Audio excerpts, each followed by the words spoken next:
কি বলবো ভাইয়া, দেখেন ওই আমার লাইফে আপনি জানতে চাইছেন প্রবাসে যে একটা মানুষ আসে, ওইটা আমাদের সরকার বা আমাদের একটা প্রাইম মিনিস্টার হিসাবে দেশের যে রেমিটেন্স যোদ্ধা, আমার ওনাদের কাছে একটা বিনীত অনুরোধ থাকবে যে যারাই প্রবাসে আসুক না কেন ওদের জন্য কিছুটা হলে অন্তত 70% কিছুটা একটা করে দেখ, যাতে ওরা যখন দেশে চলে যাবে বেকারত্ব হয়ে, তো ওদের জন্য ওই কিছুটা হলেও একটা ভাতা বা একটা সংস্থাদের টাকা দিলে মানে ওরাও কিছুটা চলতে পারবে। কারণ দেশের জন্য রিপ্লেস করার পরে ওদের হাতে কোনো একটা প্রায়োরিটি থাকে না, সত্যি কথা যেটা।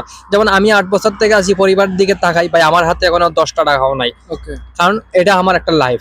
তো এটা কি আপনার মানে আপনি আমি যাই আছি এখানে, আমার একটা প্রাইম মিনিস্টার বা আমাদের দেশের যারা ধনী ব্যক্তি আছে বা আমাদের দায়িত্বশীল মানুষ আছে না, ওনাদের কাছে একটা বিনীত অনুরোধ থাকবে যে আমাদের মতো যারা এই পরিশ্রমী ভাই আছে ওনাদের জন্য একটু তা কিছু করে, যাতে প্রবাসী গুলার জন্য আচ্ছা।